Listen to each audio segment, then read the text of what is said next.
आशा करता हूं आप सब बहुत अच्छे होंगे। मेरा नाम है सिद्धांत अग्निहोत्री, स्टडी ग्लोस पे आपका बहुत बहुत स्वागत है। सफेद बन के आ गया मैं, खरगोश, नीचे भी सफेद, मैंने पैजामा पहना, ऊपर भी सफेद, और ये श्री यंत्र, तो बहुत ही अच्छी स्वेटशर्ट लगी मुझे, तो मैंने खरीद ली, तुम लोग भी खरीद लो।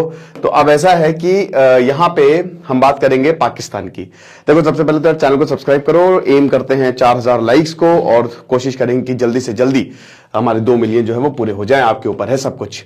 तो अनवर उल हक की बात करें, इन्होंने कुछ बोला है। इन्होंने कहा है कि हम 300 कश्मीर की बात है तो हमने अभी तक 3 युद्ध लड़े हैं, लेकिन अगर कश्मीर की बात आएगी तो हम 300 युद्ध लड़ेंगे, भारत से हम 300 वॉर्स करेंगे। ठीक है, बहुत बढ़िया, वेरी गुड, तालियां बजाइए आप। ठीक है, इनका खुद ही वैसे आपको बता दो कि बस इलेक्शन में इनको ऐसे मक्खी की तरह निकाल के ऐसे फेंक दिया जाएगा। ठीक है, वहां के जो लोग हैं वो बोल रहे भैया तुम ऐसा है, लड़ाई माफ करो और चुपचाप कोने में बैठो, पहले हमको खाना दे दो, है ना।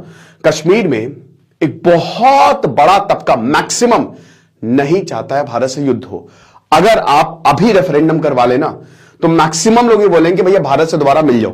सच में मैं बता रहा हूं, ठीक है। अगर आप उनको फ्री विल दे दे, लगभग इमरान खान ने तोड़ ही दिया था पाकिस्तान को, और आज इमरान खान कहां है पता नहीं। तो इन्होंने कहा है कि 300 युद्ध, आज मैं तीनों युद्धों की बात करूंगा जो अभी तक भारत और पाकिस्तान का जो कॉन्फ्लिक्ट हुआ है, कितनी बार। आज विजय दिवस भी है, आपको पता ही है, 16 दिसंबर। ठीक है, कल था, सॉरी, आज तो यहां 17 दिसंबर है, तो 16 दिसंबर को हमने बांग्लादेश बनाया था। तो अब यहां पे अनवर उल हक ने कहा है कि हमारे फर्स्ट लाइन ऑफ डिफेंस जो है वो हमारी आर्मी है, और वो रहेगी कश्मीर में, और हम भारत के साथ युद्ध करेंगे, युद्ध करने के लिए तैयार है। लेकिन क्या वाकई में पाकिस्तान कुछ बड़ा करने वाला है? मैं आपको चाइना और पाकिस्तान का दोनों का ज्वाइंट स्टेटमेंट आया है, मतलब ज्वाइंट अलग अलग किया है बट दोनों ने साथ में दिया है। तो चाइना ये कह रहा है कि भाई देखो, ऐसा है कि ये बहुत ही गलत है, बहुत जो भी हुआ लद्दाख में आपका डिसीजन था, आपने इसको यूनियन टेरिटरी बना दिया, तो दैट इज टोटली रॉन्ग। और इधर पाकिस्तान के अनवर लोग कह रहे हैं कि नहीं, ऐसा कैसे आपने कर दिया। तो अब क्या पाकिस्तान कुछ बड़ा करने वाला है? एक्चुअली में अब 370 को कभी भी जिंदगी में चैलेंज नहीं हो सकता, सिंपल सी बात है। 370 कभी भी चैलेंज नहीं हो सकता, सुप्रीम कोर्ट का डिसीजन आ गया, और जाहिर सी बात है पाकिस्तान इसको लेकर स्टेटमेंट दिए हैं। सेकेंड पॉइंट आप देखिए, शारदा पीठ को लेकर भारत सरकार गंभीर दिखाई दे रही है ना, और इसको लेकर भी कमेंट आए हैं। अमित शाह ने अभी Jammu and Kashmir reorganisation act, उसमें एक तो 24 सीटें बढ़ा दी पीओके के लिए, पाकिस्तान ऑक्यूपाइड कश्मीर के लिए ज्यादा सीटें रखी है। साथ ही साथ अभी उनसे एक इंटरव्यू में पूछा गया, राहुल कंवल आज तक पे, कि आप बताइए क्या आपकी स्ट्रैटेजी है। अब अमित शाह जो कि होम मिनिस्टर है हमारे, ध्यान दीजिएगा, होम मिनिस्टर, गृह मंत्रालय, गृह मंत्री है वो, उन्होंने ये बोला है कि क्या बात कर रहे हैं राहुल जी, मैं आपको पूरी यहीं पे पब्लिकली बता दूं क्या पूरी रणनीति, पूरी स्ट्रैटेजी। ये बहुत बड़ा संदेश है। और दूसरी चीज, जिस तरीके से पीओके को लेकर अभी भारत में बात हो रही है, पाकिस्तान में खलबली मच गई है। कक्कर जो है वही अनवर उल हक भागे हैं मुजफ्फराबाद, पीओके की कैपिटल। तो ये सारी चीजें पाकिस्तान को विचलित कर रही हैं कि कहीं ऐसा ना हो, प्रॉब्लम हो जाए। इलेक्शन होने वाले हैं अब, और मुझे ऐसा लग रहा है, मैं पर्सनली ये फील कर रहा हूं कि नवाज शरीफ भारत आएंगे, भारत भी आएंगे। नवाज शरीफ पाकिस्तान के प्रधानमंत्री होंगे, क्योंकि अब पाकिस्तान के इकोनॉमिक कंडीशन को देखते हुए भारत से रिश्ते सुधरेंगे। 370 गया, कश्मीर के बाद छोड़ दो। पाकिस्तान को यह डर है कि कहीं पीओके भी ना चला जाए, तो हो सकता है कि वो अब डिप्लोमेटिकली या फिर अब साथ में आने की कोशिश करे। नवाज शरीफ पाकिस्तान आ गए हैं, जिस तरीके से इनके ऊपर केस हटाए जा रहे हैं, जो भी केस लगे थे, तो बहुत ज्यादा पॉसिबिलिटी है कि नवाज शरीफ जो है प्रधानमंत्री बनने वाले हैं पाकिस्तान के। ठीक है, और ये भारत के लिए अच्छा होगा, क्योंकि नवाज शरीफ, भले ही उनके समय कारगिल हुआ, लेकिन उनके समय भी बहुत सारे डेवलपमेंट्स हुए, ठीक है, जिससे भारत और पाकिस्तान करीब आए। तो नवाज शरीफ बनेंगे तो भारत के लिए एक अच्छा मौका है। ठीक है, भारत जो है, क्योंकि जो आसिम मुनीर हैं वो जिस तरीके से एक्ट कर रहे हैं, तो ऐसा लग रहा है कि शायद नवाज शरीफ के लिए रास्ता जो है वो खुल गया है।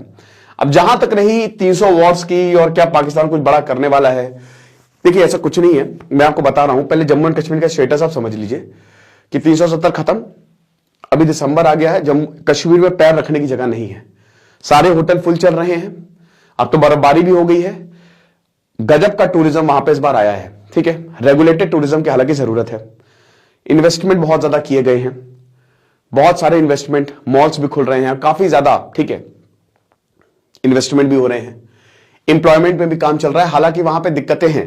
देखिए इसमें ना बीजेपी को, और क्योंकि अभी तक इसमें सबसे पहले तो आप जल्द से जल्द इलेक्शन करवाओ तुरंत, जितना ज्यादा आप इसको डिले करोगे ना उतना ही प्रॉब्लम गुस्सा बढ़ेगा। सुप्रीम कोर्ट ने भी अपने वर्डिक्ट में ये बोला था कि सितंबर 2024 से पहले इलेक्शन करवाओ और दोबारा स्टेटहुड दो, स्टेट पूर्ण राज्य बनाओ। मैं इससे बिल्कुल सहमत हूं और मुझे तो यह भी लगता है कि वहां पे जमीन खरीदने का अधिकार नहीं देना चाहिए हर किसी को। ठीक है, जैसे 371 में नॉर्थ ईस्ट में जमीन को सुरक्षित रखी है, यहां पे भी सुरक्षित रखने। और कश्मीरी पंडितों का जो मुद्दा है वो सबसे इंपॉर्टेंट मेरे लिए, सब फर्स्ट प्रायोरिटी पे ये रहेगा कि कश्मीरी पंडितों को आप मेन स्ट्रीम में लाइए। जब तक कश्मीरी पंडित थे और जितने भी कश्मीरी हैं, ठीक है, उन्होंने मिलकर बहुत बढ़िया से प्रदेश को चलाया था। तो अब कश्मीरी पंडितों को आप मेन स्ट्रीम में लाइए, इनकी जो इंटेलेक्चुअल इतने ज्यादा और इनकी बुद्धिमत्ता का इस्तेमाल करिए, दोबारा इनको वापस लेके आइए। ठीक है, तो ये मुद्दे इंपॉर्टेंट रहेंगे। स्टेटहुड तो देना ही देना है आपको, तुरंत इसको रिस्टोर करिए, यूनियन टेरिटरी से हटाइए, इसको स्टेटहुड दीजिए और इलेक्शन करवाइए, तुरंत इलेक्शन करवाइए, डिले मत करिए, है ना, ये करवाइए आप। पब्लिक का पूरा सेंटिमेंट आपके साथ होगा, है ना। सेकेंड पॉइंट, डेवलपमेंट हो रहा है। सबसे शानदार जो चीज होने वाली है, उल्टी गिनती शुरू कर दीजिए, क्योंकि वंदे भारत जो है वो कश्मीर के अंदर जाएगी, घाटी में जाएगी। इससे शानदार डेवलपमेंट हो ही नहीं सकता। USBRL उधमपुर वाली लाइन पूरी बन के तैयार होगी, 1980 से प्रोजेक्ट चल रहा है, पूरी ट्रायल रन हो गया है। मुझे लगता है शायद जनवरी में वो लॉन्च भी हो जाएगी। ठीक है, और ये इलेक्शन से पहले ही करेंगे, लोकसभा इलेक्शन से पहले अभी ही करेंगे ये। और वंदे भारत घाटी में चल गई तो ये वरदान है, क्योंकि एक तो हमारे लिए भी जाना आसान हो जाएगा, कश्मीरियों के लिए जाना बहुत ज्यादा आसान हो जाएगा। इंफ्रास्ट्रक्चर अगर आप बढ़ाएंगे, क्योंकि कश्मीर एक border area, special category state है वो, तो अगर आप जितना ज्यादा इंफ्रास्ट्रक्चर बढ़ाएंगे ना, उतना ज्यादा कश्मीर के लिए फायदा होने वाला है, बहुत ज्यादा फायदा होने वाला है। यह बात सही है कि BSF हो गया, आर्मी हो गया, CRPF हो गया, भी ज्यादा है, जरूरी भी है। ठीक है, लेकिन अब हमको यह भी समझना होगा कि कश्मीर में नॉर्मलसी आ रही है। अब लोग जो है उस तरीके के पत्थरबाजी खत्म हो गई, एकदम हो ही नहीं रही है। तो मैं तो अभी कश्मीर गया था, तो मैं तो बहुत जगह गया था, अनंतनाग से होकर काफी बारामूला, सब उधर पूरा जो साउथ और नॉर्थ कश्मीर मैंने एक्सप्लोर किया था। मुझे जो पर्सनली फील हुआ, मैं आपको बताना चाहता हूं। मुझे यह लगा कि एक तो कश्मीर में चीजें काफी बेटर हुई है, क्योंकि मेरी तो आदत है, मैं बहुत ज्यादा बहुत लोगों से मैंने बात भी किया, वो कैमरे पे नहीं आए, बट उन्होंने कहा कि सम ऑफलाइन कुछ सिपाहियों से बात की, तो वहां पे मुझे यह लगा पर्सनली कि नॉर्मैलिटी की तरफ हम हैं और लोग वहां पे खुश हैं, क्योंकि उनको पैसा मिल रहा है। लोग टूरिस्ट आ रहे थे तो उनकी कमाई हो रही थी। मैंने पूछा, कोविड में बुरे हालात थे, ठीक है, तो उसके बाद बहुत ज्यादा बुरे, लेकिन फिर भी यहां पे अब चीजें जो है वो काफी ज्यादा बेहतर हो रही हैं। इंप्लॉयमेंट आप दीजिए, वहां पे भी आप IT हब बना सकते हैं। हालांकि क्योंकि हिमालयन रेंज में आता है तो हमको डेवलपमेंट भी बहुत ध्यान से करना पड़ेगा। तो ये तो एक चीज है कि जो कश्मीर में इतना डेवलपमेंट, POK में डेवलपमेंट है नहीं। POK में, कश्मीर में 3G 4G, हालांकि अभी भी कश्मीर में सारे नेटवर्क्स नहीं आते, बट बहुत जल्द वो भी प्रॉब्लम सॉल्व हो जाएगी। इधर POK में कुछ भी नहीं है। तो एक तो हमको ये समझना पड़ेगा कि जब POK वाले, क्योंकि देखिए पाकिस्तान में सिर्फ पंजाबीज हैं, ओनली पंजाबीज, इन्हीं को ही फर्स्ट क्लास सिटीजन समझा जाता है। जो पाकिस्तान का पंजाब है, बाकी सब सेकंड क्लास है, चाहे वो सिंधी हो, चाहे वो मुजाहिद्स हो, चाहे वो पश्तून्स हो, चाहे वो कश्मीरी हो, सबको सेकंड क्लास सिटीजन जो है। अहमदिया मुसलमान तो आपको पता है इनकी क्या हालत है, वो बेचारे खुद वहां पे बच रहे हैं, है ना। तो ये हिसाब किताब है। चलो, father of Pakistani nuclear programme किसको बोला जाता है, मुझे कमेंट बॉक्स में बताओ। वो भी अहमदिया मुसलमान थे। उन्होंने आज पाकिस्तान न्यूक्लियर नेशन उनकी वजह से, और उनको ही जाके बाहर रहना पड़ा। तो पाकिस्तान में जो कट्टरवाद है ना, उसने पाकिस्तान को बर्बाद करके रखा हुआ है। और 50 to 60% लोग चाहते हैं कि भारत से अच्छे रिश्ते हों, ठीक है, आवाम उनकी यही चाहती है। तो अब ये जो पंजाबीज है, ठीक है, तो ये फर्स्ट क्लास सिटीजन, बाकी सब के सब सेकंड क्लास है ना, और उनको कोई इतनी, और इसी की वजह से बांग्लादेश बना। अब देखिए पाकिस्तान के हालात क्या है। पाकिस्तान के समय यह हालात है कि जो खैबर पख्तूनवा है वो इनके हाथ से निकलता हुआ दिख रहा है।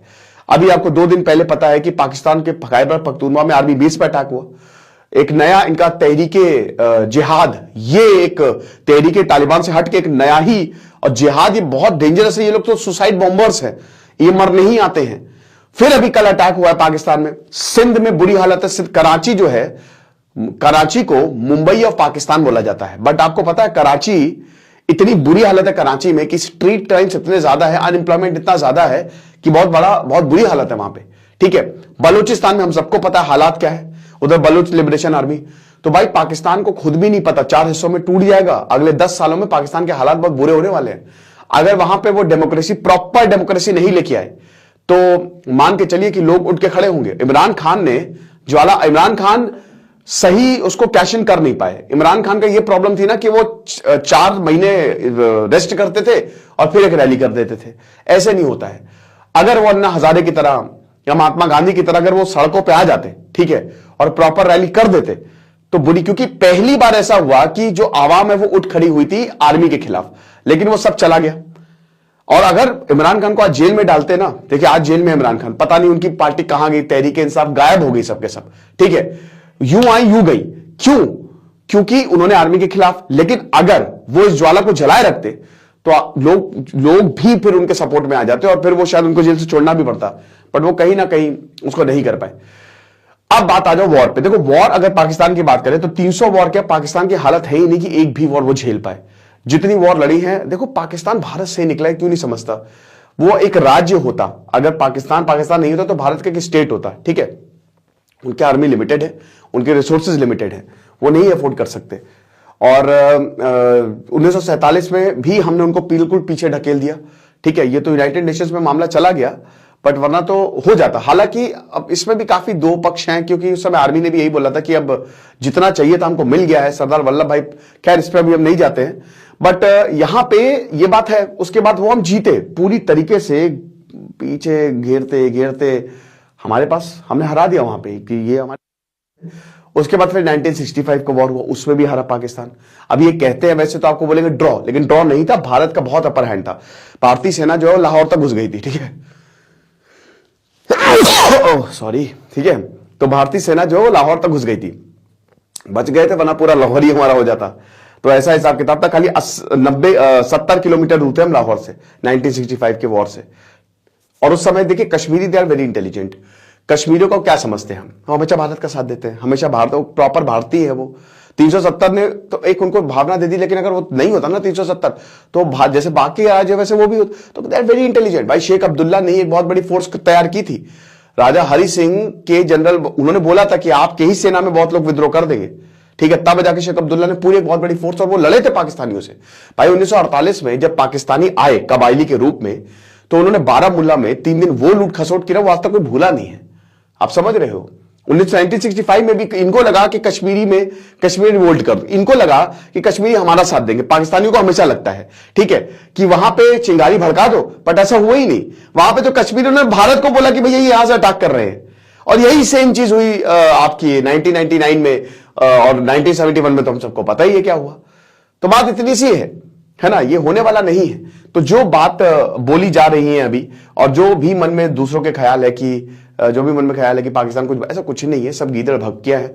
इनफैक्ट अब आपको बता दूं कि पाकिस्तान अब यही चाहेगा कि भारत से रिश्ते नॉर्मल हो, जितनी जल्द से जल्द हो सके। और कहीं ना कहीं आसिम मुनीर ने वो बढ़ा भी दिया है कदम। अगर नवाज शरीफ आए तो भारत से रिश्ते नॉर्मल होंगे। और पाकिस्तान को तो करारा जवाब यही है कि आप कश्मीर को इतना डेवलप करो कि जो लोग हैं ना, वो मतलब आपकी मिसालें दे कि भाई क्या काम हुआ, क्या डेवलपमेंट हुआ है। तो ये पूरा का पूरा सरकार पे डिपेंडेंट है डेवलपमेंट, कि किस तरीके से वो कश्मीर को लेती है। मुझे लगता है कश्मीर भारत का मुकुट है, और उसको उसी की तरह ही ट्रीट करना चाहिए। तो ये लेक्चर था, आई होप आपको पसंद आया होगा। खुश रहिए, पढ़ते रहिए। दिस इज सिद्धांत अग्निहोत्री साइनिंग ऑफ।